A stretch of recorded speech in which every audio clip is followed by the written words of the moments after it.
Hey everybody, thank you for joining us here at the First Alert Desk. We are following some interesting weather today, tracking Tropical Storm Nicole, and I'm here joined by our meteorologist Cutter Martin. We're going to be talking a little bit about those impacts that some people are already starting to feel. Yeah, you know, not typically the weather you are used to feeling before we're talking about a hurricane or tropical storm impacting North Georgia. I have my jacket on, just came in from outside. Those first few raindrops, enough to just barely wet the pavement.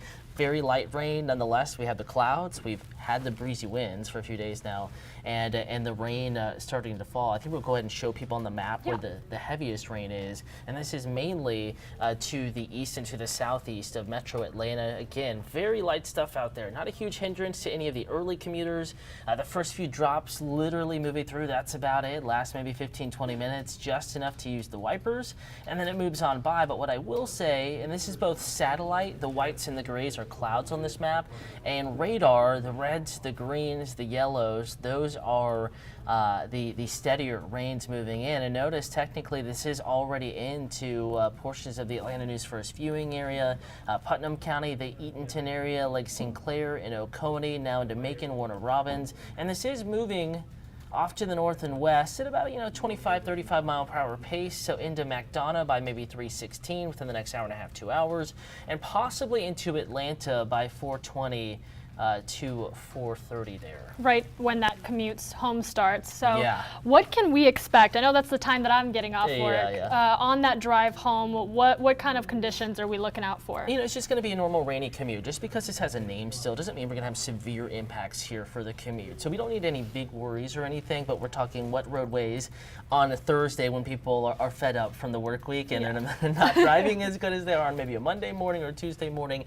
So we have the rain. It's going to be very cloudy, of course, regardless of where you are in North Georgia. And we also do still have some of those breezy winds gusting to, maybe 10, 15, 20 miles an hour. You can kind of see that here outside, and we are watching the Marietta Skycam right now. This Marietta Square, just enough wind to knock some more of the leaves off the trees. Nothing severe, but another side effect to this kind of rainy, windy setup. I saw some people out today blowing the leaves and doing the lawns before the rain moved in. They're getting ready.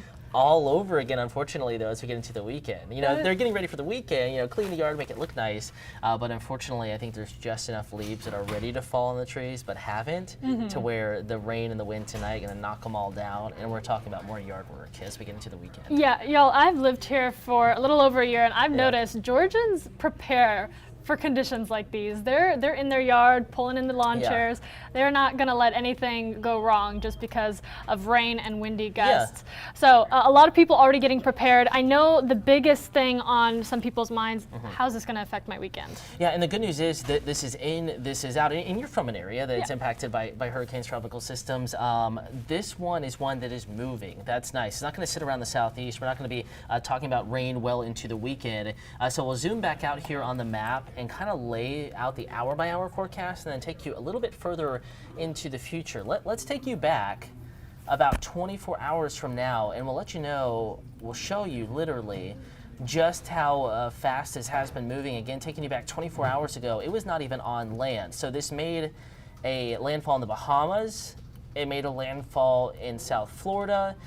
It has now, the core of the storm made it through the Orlando area, and it's now here along the coastal bend of Florida and taking that north and then northeast turn. So it's made all of those tasks, if you will. It's treated like a person almost. It's done all of those things in less than 24 hours. So this is moving quickly. It's not going to stick around long. I think as we get into our Saturday, as we get into our Sunday, we're going to be tracking conditions improving and sunshine, much colder air back in the forecast. So this is really about a 24, 36-hour window. We'll take you back starting yesterday evening and taking you through the next many hours. And we're going to have to update this graphic, but sustained winds 10, 15, 25. You see some gusts here up to 35 or so, the windiest of the weather coming in tonight into our Friday morning early.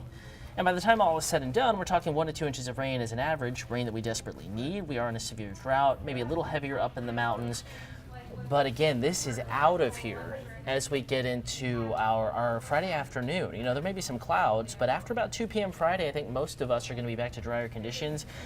We might have some gloom, a couple more spotty showers Saturday, not related to Nicole, but with the front moving in. And then Sunday, it's cold, it's breezy, but full sunshine, the kind of winter sun where the sky is crystal clear blue. It's cold outside, but it's sunny.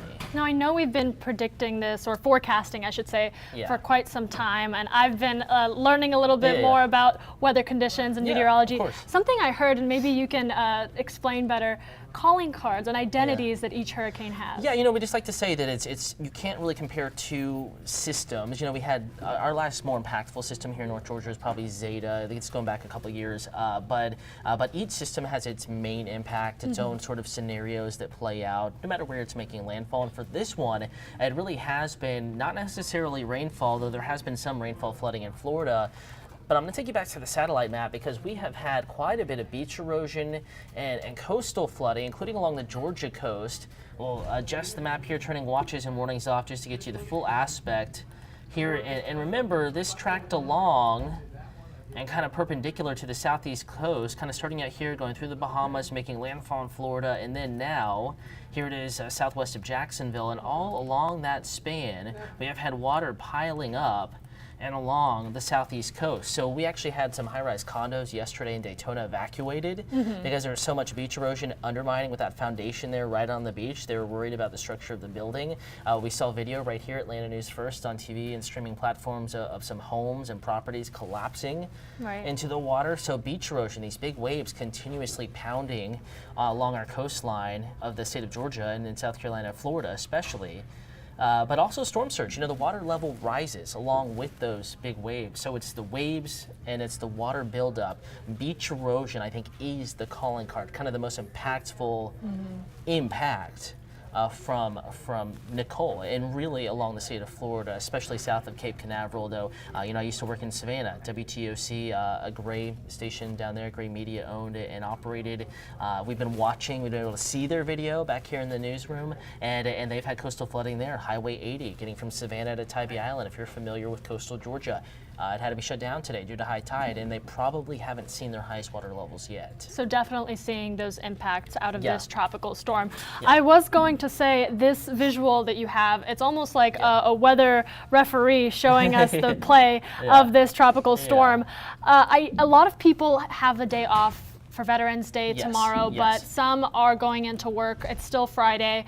Is this going to impact the morning commute? You know, I think it is. I mean, that's almost a certainty at this point. And whether it's hard to, you know, bank 100% on any one thing. You know, people joke that you know, we're only right 50% of the time and such jokes like that. But what I will say is I can guarantee the morning commute is going to be a little bit messy tomorrow. In fact, let's wind this clock back to basically now. This is just one run of one forecast model that we have, but it's doing well, right? You know, you can see the spritzy showers, the winds gusting 25 to 35, and I know you probably haven't been outside in a little bit, but that's basically what we're seeing out there. And watch as rain increases, so by 5, 6, 7 p.m., 8 p.m. So for the later commuters, even this evening, rain increases. It's not terrible rain, but it's puddle-making rain. It's enough to slow you down on the roads, and winds will be increasing by that point as well. Here we are, 2, 3, 4 a.m. and 5 a.m. I think by that point, the earliest commuters are out and about, and it's going to be raining pretty much all across Metro Atlanta. It'll still be breezy to windy by that point, and we're still dealing with rain by lunchtime, though very light by that point. And finally, as we get into tomorrow afternoon, and I think we'll clear out very quickly as well, the rain shifting north and east. So for the evening commute tomorrow, looking much, much better. In fact, roads may be completely dry by the time most that are working tomorrow are on the roads. But tomorrow morning, different story. We're going to have the widespread rain, the breezy winds. While we're not expecting widespread power outages, we're not expecting torrential rain.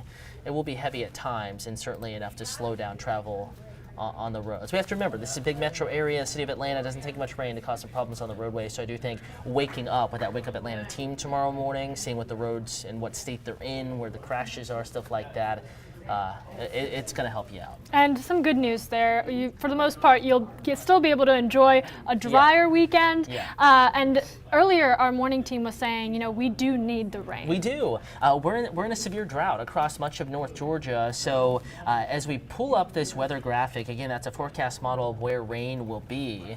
We can also look at another map, and that's going to be current drought conditions across North Georgia. And much of the area is in a severe drought. Again, they do this every Thursday, so the new one coming out today, and that tan kind of orangish shading here across much of North Georgia, from Ellijay down to Canton, Atlanta, Griffin, and points north and east, that is all severe drought. So, you know, and we're heading into a typically drier time of year. Yes, we can get rain in the winter, but there's just not as much moisture to work with, so the amount of rain you see tends to be less. So this is naturally, just because we're heading into, you know, later fall and winter, a drier time of year, this is not a time that you want to have a drought. So we'll take any rain we can get at this point. 1, 2, 3 inches of nice, steady, soaking rain. If we can, you know, spread it out over the course of 12 hours, which it looks like we will, not only will it be the most beneficial for the soil, that's the kind of rain that really soaks in, but also it'll reduce the risk of street flooding. Could still be some, but lesser of a risk than if they were to fall all in like 2 hours or something like that. Right, and I certainly feel a little more prepared for this rain now that we've talked. But also there is a way to just stay prepared and look out for those updates without having to tune in continuously. Yeah, and you know, I have it right here on my phone. We practice what we preach. I have the Atlanta News First Alert weather app. There it is. It's a quick and easy download, and of course it's free, and you can be alerted to rain approaching your neighborhood. So for the evening commuters this evening, you can, if you sign up for it, just make sure that your rain or precipitation alerts are turned on. Allow it to use your location. Again, it's just for the forecast here, and it'll actually alert you as that next band of rain moves in. And you can get current conditions alerts from the teams. You know, Ella Dorsey put a video into the app just a couple of hours ago. First Alert meteorologist Fred Campagna and I are going to be going over the new afternoon data, and we'll send out fresh alerts to you. So if you are in an office and you're away from a TV, maybe you can just pull out the phone. And it is helpful. I will say I've seen those push alerts which let me know what I can expect. But then if I have questions or I need a little bit of a better explanation, I'll pull up those quick videos and that will tell me everything I need to know. And if you have any weather questions, comments, concerns, of course, all of us social media, you know, Cutter Martin, CUTTER, MARTIN. You can find me on any platform, any meteorologist with the team. And if you do want to watch the newscast, you know, see it go in depth on TV, all you have to do in the weather app is just scroll down and click watch live, so you can always be in contact with us. It's a pretty cool app. Yeah, absolutely. And if you have any photos, maybe you do see some of the leaves, you know, blowing around, stuff like that, or you do see ponding of water on the roadways, we can get your report. All you have to do is scroll a little further down in the app to submit your photos, and then we'll have access to those. You may see them on Atlanta News First. So you are here with us throughout the evening on Atlanta News First. I will let you prepare for those forecasts, but make sure you tune in throughout tonight. Any updates, Cutter will have you covered.